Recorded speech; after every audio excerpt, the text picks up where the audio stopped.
Unit 10. Track 70. Conversation 1.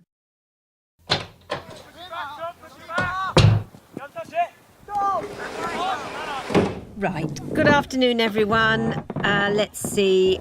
Are we all here? Phil Dean sends his apologies. Dentist's appointment. OK. Well, the first and probably most important point on the agenda is the issue of the standard of English that we are seeing in our students' written work. Yes. I was given an essay the other day that was full of text English, like you see in text messages. No punctuation, strange spellings, even symbols used as parts of words in places. I just think that all this emailing and text messaging that young people do nowadays is ruining their English. Well, I read an article in The Guardian the other day which said that research has proved that texting reduces your IQ by as much as 10 points in some cases.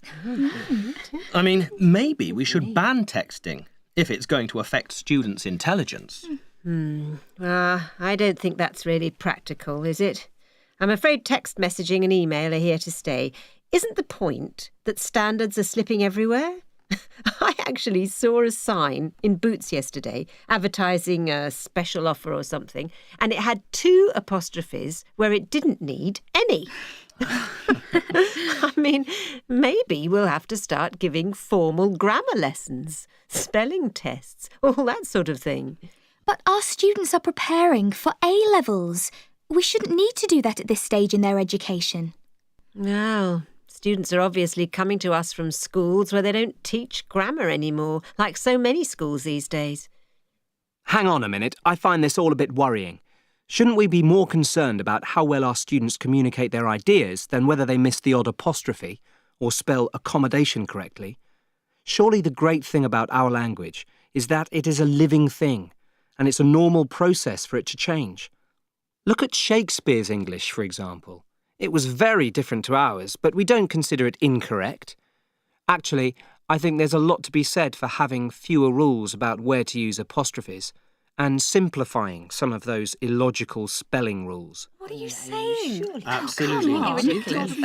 Well, that's an interesting point, Jim, but I'm not sure what the Board of Examiners would say about it. We need to make sure that our students are prepared to pass their leaving exams, don't we? So, what options do we have? Well, how about... Conversation 2. Thank you, Sherry Carson. Now my next guest is only 21. He's already written 1 bestseller, and his second novel, Dockers, has just arrived in the shops. He's come all the way from Scotland to join us in the studio tonight. Ladies and gentlemen, please welcome Ian Griffith. Thank you very much.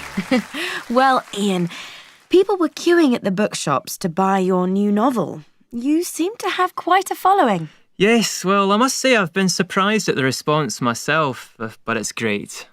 Now, I think it would be fair to say that the book has also caused some controversy because of the way the dialogue is written.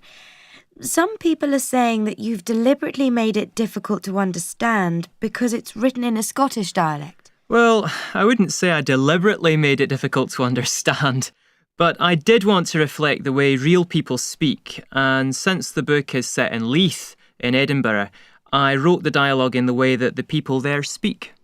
But is that fair on readers who are not from Scotland? I don't think it's a case of fairness. I mean, I find this response rather odd because if you think of Taggart, for example, which is set in Glasgow, some of the people speak in a dialect with quite a strong accent, but it doesn't come in for the same criticism because the language isn't written down. People seem to have more of a problem with books than things they hear on TV.